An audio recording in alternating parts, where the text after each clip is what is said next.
Welcome to lecture 2 of our solutions lectures. This lecture is all about rate of dissolution, so how fast our active ingredient dissolves, which is clearly important in drug formulation and in drug delivery.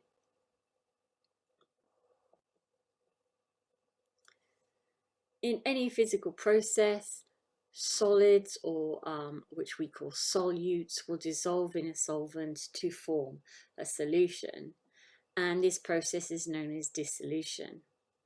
The rate, the time it takes to form a solution, is defined by the dissolution rate. And while solubility describes the total amount of drug that can dissolve in a finite volume of solvent, the dissolution rate is about how fast the drug can dissolve. So think about a painkiller. We want that to be able to dissolve and be absorbed very quickly. The parameters that will affect the rate of dissolution include the particle size, because the greater surface area of the material, then the more contact you have with the solvent, which will increase the speed of dissolution. So let's consider a big particle with a large bulk volume that we have here in blue. And it has a relatively small surface area, and the surface area is red. If that same volume is split into smaller pieces and then smaller pieces further, we get to the point where there is more surface area than there is volume. And the larger surface area will be accessible to solvent. And so there's a huge area now accessible to solvent, allowing this to dissolve much more quickly. And thus, by making the particle size smaller, we will have increased the rate of dissolution. In general, as we decrease particle size and increase surface area, dissolution rate will increase.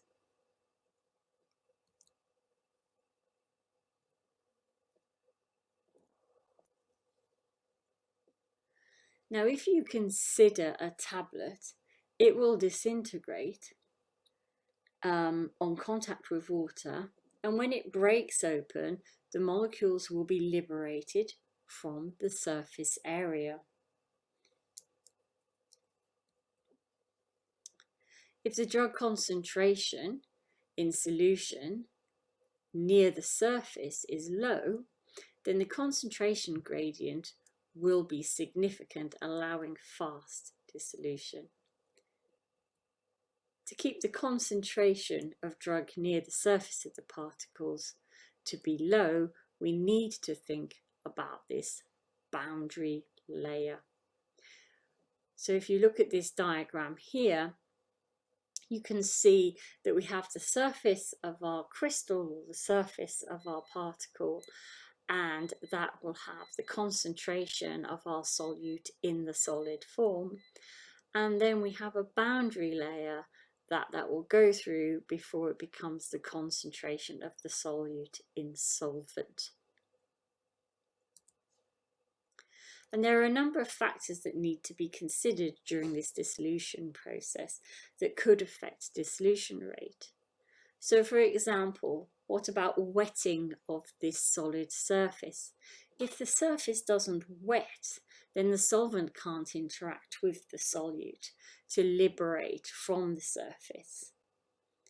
We can add things to help wet the surface, such as surface active agents or surfactants. We also have diffusion through that boundary layer.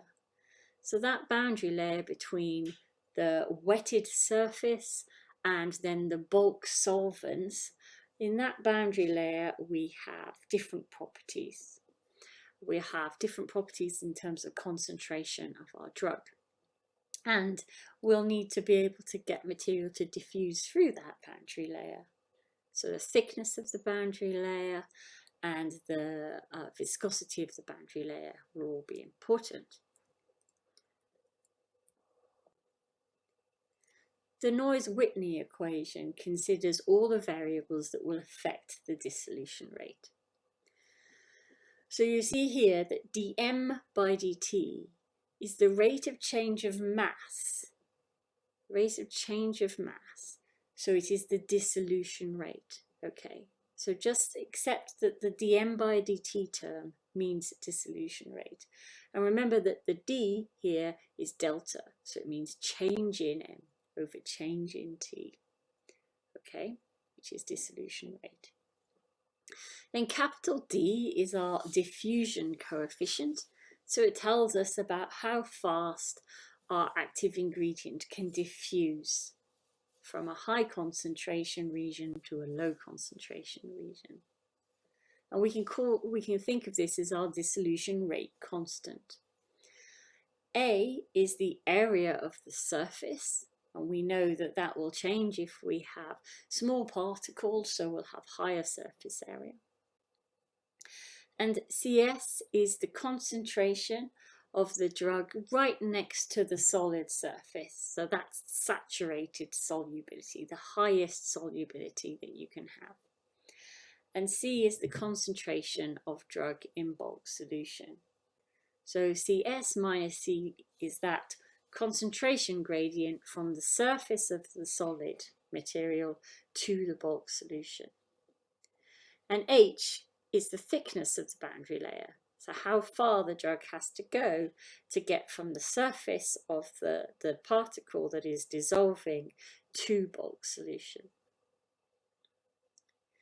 Now CS minus C will become simplified to just CS if we're in sink conditions. Okay, so this means that as soon as the dissolved drug moves into bulk solution, it'll become absorbed or it'll leave the area in sink conditions, and thus C, the concentration of drug in bulk solution, will always be close to zero or very low and unchanged. And in that case, CS minus C is always going to remain close to or being practically the concentration of drug next to the surface of the solid that is dissolving. So in sink conditions, where the concentration of drug in bulk solution is always able to remain very low because the drug is immediately moved away, say absorbed or flowed away, then CS minus C simplifies to just being CS. And these are the terms that I have just introduced to you. So you might want to, at this point, think about those terms and see if you can define them yourselves. So pause the video and add these terms to the glossary you started in the previous lecture.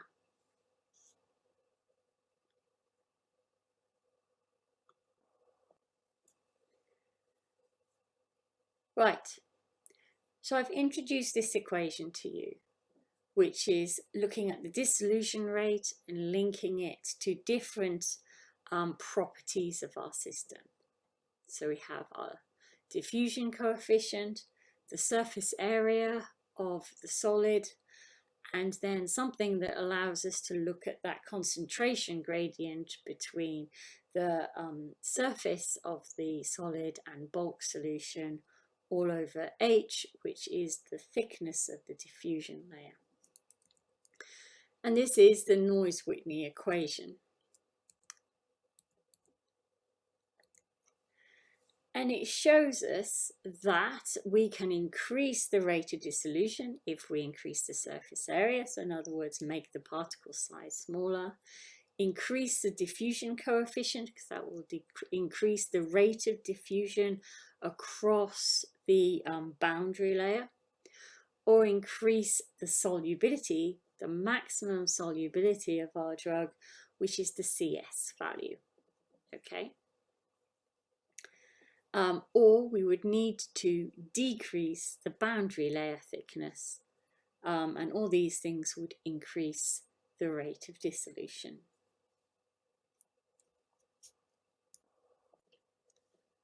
So let's look at that first terms first, which is the concentration.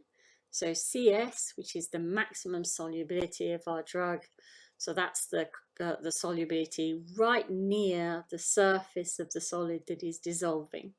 That's the maximum dissolved concentration of the drug. And C, which is the concentration of the drug in bulk solution. So if we increase the maximum solubility of the drug, we're going to increase the dissolution rate.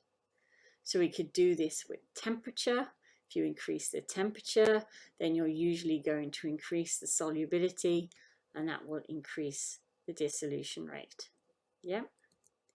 And obviously we've seen before that the pH and salt concentration can impact the solubility of your drug, and that's going to increase CS. And of course there's the molecular structure, as we talked about in our previous lecture. And there's other components that we can add that will help to solubilize our drug.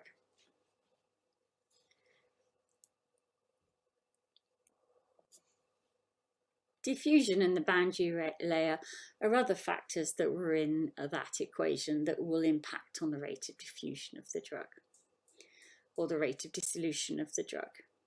So first of all, let's think about diffusion. So diffusion is the net movement of particles. In this case, it's the movement of molecules from the surface of our dissolving particles to bulk solution. So it's the movement from areas of high concentration to areas of low concentration.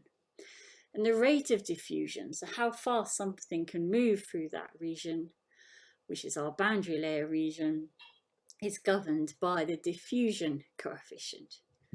And this is dependent on variables such as temperature and molecular size. So remember, in this point, we're talking about dissolved material. So it's the movement of molecules from an area of high concentration or low concentration. And the diffusion rate will be determined by the molecular size, so the size of the molecule. And this is determined in an equation called the Stokes-Einstein equation as being dependent on temperature. And so it's proportional to temperature. So if you increase the temperature, you will increase the diffusion coefficient, in other words, that diffusion rate. And it's inversely proportional to size and viscosity. Okay, so you would need smaller viscosity and smaller size to increase the diffusion coefficient. So I'm not going to show you that equation because I just want you to take from this the parameters or the variables within that equation that will impact on diffusion coefficient. We also have our boundary layer, and the boundary layer is either static or a slow moving layer of liquid that surrounds our wetted solid surface. So the solid surface of the dissolving active ingredient, or the dissolving tablet, you might think. So it will depend on, we want to keep the boundary layer small because then we don't have, our material doesn't have to diffuse through such a very big length before it gets into bulk solution. So we can vary the boundary layer by having a lower viscosity of our bulk solution and very lower viscosity within the boundary layer. And also increasing the flow of our bulk solution will provide a flow that will reduce that static layer, the thickness of that static layer. So high viscosity or a flow rate will have, or a slow flow rate will have a thick boundary layer. So if we reduce velocity or increase the flow rates of the movement of liquid within our bulk solution, we will reduce the thickness of the boundary layer.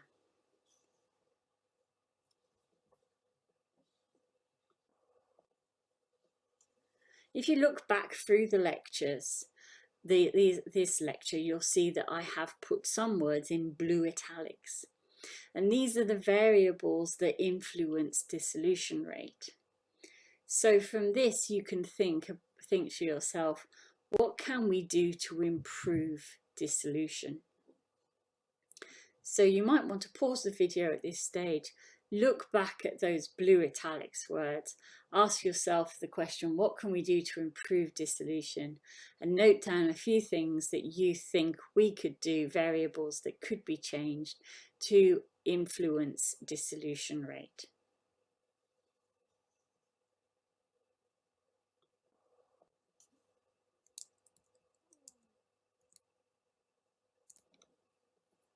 Okay, so how can we influence dissolution rate? So I asked you to go back and look at some of those terms. Well, we can manipulate the diffusion coefficient and we can change the boundary layer thickness as the two things that we could do to our system very easily that might have an impact on dissolution rate. So the diffusion coefficient is a property of the solute, so it's a property of the molecular weight and the chemical structure of the solvent. But the diffusion coefficient will decrease, you'll get increase in the diffusion coefficient with decreasing viscosity, and you'll get increase in the diffusion coefficient by reducing the size of the solute. We can't really change the size of our active ingredient, but you could look at the viscosity. When it comes to the boundary layer, we need to look at shape, size, position, and speed of a stirrer that we might have to remove material away from the surface of our dissolving material. So if we're actually looking at ways of measuring this, then we need to think about the shape of the vessel that we're using to do our dissolution experiments in. And we can decrease viscosity of the dissolution media that we use to decrease that boundary layer, so that value of H. So we can look at how we might alter an experimental system to provide us with the ideal diffusion properties and boundary layer properties to be able to do dissolution rate testing. And there are very defined structures that are used for the containers that, when you're looking at dissolution rate, and the paddles that are used in order to be able to look at how fast something will dissolve against time. Here's an example here.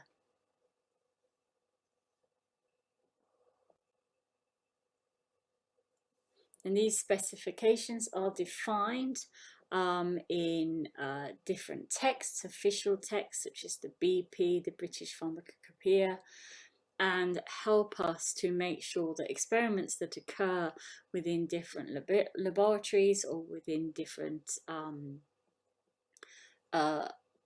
industrial environments to look at the rate of dissolution of drugs will always give you consistent results. So they're very defined structures, and this is because we need to control things like the diffusion coefficient and the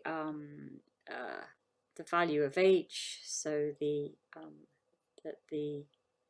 layer, the unstirred layer between the surface of our dissolving material and bulk solution, and properties such as that to be able to measure accurately dissolution rate.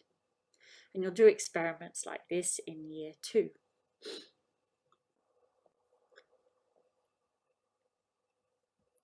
So in conclusion, we've looked at the rate of dissolution, and I've thought about this from the point of view of rate of dissolution of, say, a tablet. So what would control the rate of dissolution, such as particle size, solubility of our drug, concentration in bulk solution, and the diffusion coefficient.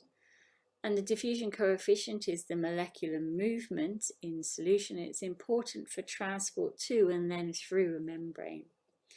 You can add these different terms, any term that I haven't mentioned, to add to your glossary that you think is important. So for instance, diffusion coefficient, and other terms to your glossary as you go through these lectures. So not just the terms that I mentioned, also other terms that you come across in the lectures.